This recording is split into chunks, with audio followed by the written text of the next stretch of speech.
I'm a nice man. Yeah, I'm a nice man.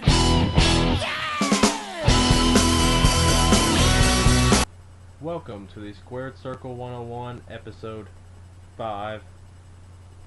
We've been away for a while. We got a nice week of wrestling to cover for you. We apologize for our absence, but we're back.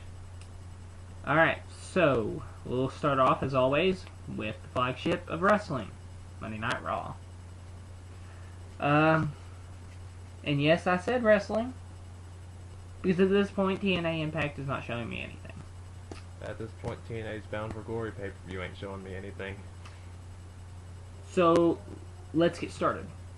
On Monday Night Raw, we saw the continuation of the Cena storyline with Barrett. Which, by the way, is our pick for promo of the night. Yes, pick for promo of the night. We'll get to that in a minute. We'll start off with the first promo, though, which came very close to winning it. But, Sean? John Cena in the ring with The Miz and Alex Riley. Cena argued with The Miz as to who should be the captain of Team Raw. Barrett tried to tell him he couldn't be the captain because he's helping him with Randy Orton. Then the GM said, hey, he can do both. Because he wants the best team possible for his show, so... Yeah. And, so they make a big not champion, but captain's contender match between Cena and The Miz. No disqualification at the end of the show. And now let's move on to the matches. Alright. We had mostly Team Raw qualifying matches. We saw R-Truth beat Ted DiBiase to qualify. We saw Morrison and Tyson Kidd in a great match. Very good match. Very close to winning my match of the night, personally. But it ends with Morrison winning and qualifying. Sheamus beat Daniel Bryan in what we will call the match of the night. Match of the night, we'll go over it. This all stems from last week's attack on Daniel Bryan by Sheamus. Thank you. And it's just kind of a redemption match tied into A qualifying the Team Raw match. Now, I'm going to say this before we say anything.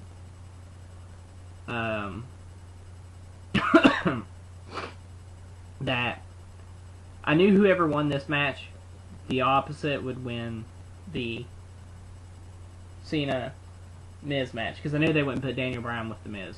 Yeah, that's kind of common sense. So, but that's okay. Anyway, well, the match was pretty solid. Daniel Bryan actually had more spots than Sheamus did. Yeah, some pretty good spots for Daniel Bryan. Some good action from Sheamus too. It just ended up with Sheamus Hitting his bro kick, his bicycle kick, for the win. And it was a solid match though. So Yeah. I mean, A lot of good action from them. Another match which was a really good contender for my match of the night, and the reason it didn't get it was because of the flunk at the end of the match, because it didn't seem like it was supposed to happen, and that's Randy Orton and Justin Gabriel. Oh yeah, good match. Really good match. And by the way, not a team qualifier. No. This was a non-title match between the champion Randy Orton and Nexus member Justin Gabriel. And but what I'm talking about is at the end of the match, Gabriel went up top to go for the 450. And it looks, and I'm pretty sure because it looked bad, Orton was supposed to roll completely out of the way to miss the 450. Well, he got to his side and Gabriel landed on his arm and shoulder, on Orton's arm and shoulder. And what makes me think it was a mess up was by Orton only selling the Impact for like a couple of seconds, and then he no-sold it after the Now, match. it could have also been him playing possum, though. I think that's what the implication was. Yeah, but again, it was a good match. Think And you missed props to something the if you watched announcers for covering it up. They didn't really let you know it was a mistake, you know. Yep. So that's what the announcers in WWE are meant to do. Yeah, Michael Cole, though everybody gives him hell and we give him hell, he did a good job. Yeah, so did the King. Mm-hmm. And we love the King, though. Everybody loves the King. Gotta love the King. Yeah. But let's move on to promo of the night. As we said earlier, it's going to Wade Barrett and John Cena. You see, in the Miz-Cena match, Cena had it won until Michael McGillicuddy and Husky Harris came out and interfered. Damn them. Yeah, Michael McGillicuddy and Husky Harris were two angry rookies from season 2 of NXT, by the way. And after the match, they came back to the ring, and Cena was slow to get up, and when he got up, he attacked them both. Well, Wade Barrett runs to the ring to stop him. He grabs John's arm, John swings around, and comes about that close from hitting Wade Barrett. Which would have lost him his job. Right. And so what basically ensues is Wade Barrett trying to get Cena to hit him. And he trash talks him, and he just great mic work. Great heel mic work trying to get Cena to do something. Cena just eventually leaves the ring. Like a scalded dog. And to top it all off, right to close the show, we have Wade Barrett say, "You can't see me." and Cena walking slowly to the back. Great promo. Good stuff. Let's move on to, The big debut of the night. yep, this is actually we're going to call it debut of the month, because where debuts don't happen as often. Well, debut of the month. And this is, of course, CM Punk coming to Raw. We mentioned how we had the qualifier matches, and CM Punk had one against. Evan Bourne. And this was this could be a great feud when Evan Bourne comes back, because he's injured right now. Either injured or injured, I don't know. But the point is CM Punk had a great match with Evan Bourne, ends up attacking Bourne after the match and destroys him. And it's just CM Punk magic as always. And CM Punk, of course, great mic work, great ring work. I'm excited that he's on Raw now. Yep. So let's move on. I'm going to cover one thing from NXT since it's an online show. Don't really want to cover a whole lot on it, but first elimination happened. Jamie's gone. I don't understand why. That one surprised me as well. And I thought it would have been someone like that Maxine or whatever. Oksana. Not really Oksana. At least she has a good coach. That's a little biased, but the point is that she's gone, and we'll cover the eliminations, and that's it. Alright, let's move on to TNA. John? This past Thursday was just to hype us up for the Bound for Glory pay-per-view. We just had a few matches to get us ready for that. One was a $100,000 over-the-top rope battle royal, which Kurt Angle would win. And yeah, with TNA, there's not really much to say. Of course, they had their pay-per-view Bound for Glory. I'll cover that real quick. Actually, John, I think we'll cover that on a video deserving by itself. And we'll call that one a special. We'll call it. No.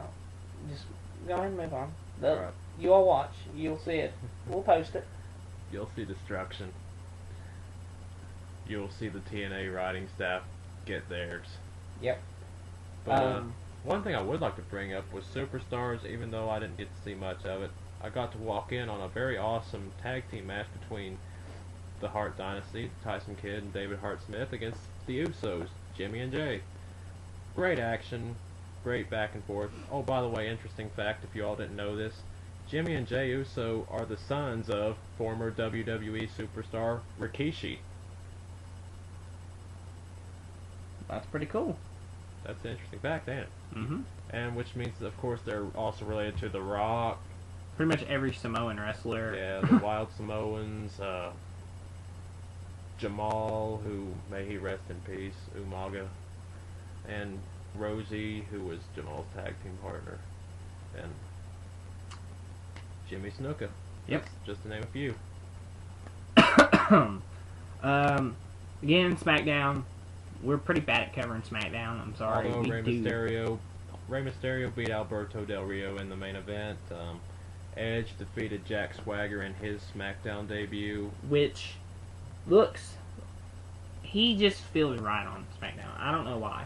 Yeah. I did see that match. That was the only match I've seen. But for some reason, he just feels right on SmackDown.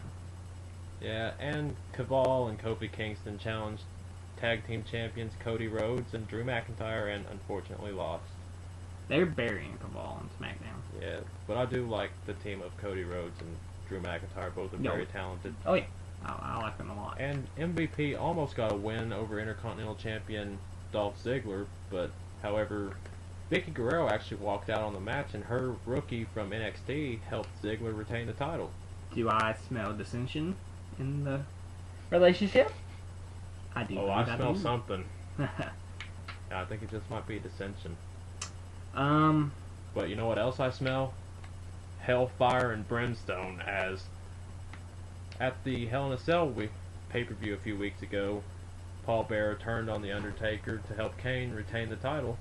Well, this past Friday on SmackDown, Kane obviously cut another promo talking about the destruction of The Undertaker, and this upcoming week we have the return of The Undertaker.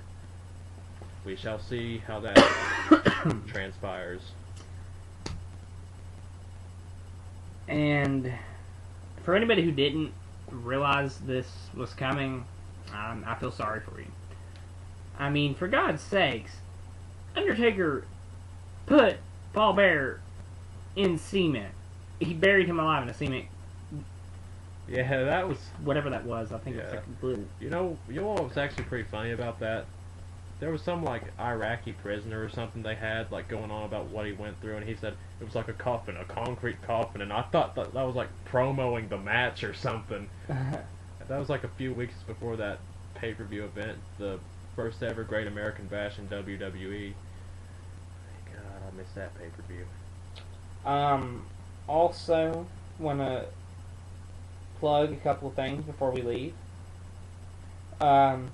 We have a couple shows on the way. Joining the Squared Circle 101 network. We have a video gaming segment. The name shall not be named yet, but we'll bring more information. Probably get to meet either one of my friends, Damon or Ryan. Unfortunately, ladies, I will not be on there, so you will have to settle for only seeing me on this, and I know how much you love this. And I'll be doing a sports recap, mostly football, some basketball, tiny bit of baseball, mostly football, like I said, some NASCAR. I'll be doing that probably with either my friend PB or by myself. PB! Maybe even John might show up for a couple episodes. You never know with John. I want some PB! Everybody, you'll love PB. And just want to thank you all for watching. You can find us on Facebook. Or on here, as you probably already have. And that is the Squared Circle 101. Thank you, guys. Thank you all for watching. Couldn't John? do this without you. John, you got anything? Would just like to say, be sure to tune in for our special episode as I give TNA's creative staff the tongue lashing of their lives. Thank you all for watching Squared Circle 101, Episode 5. See ya.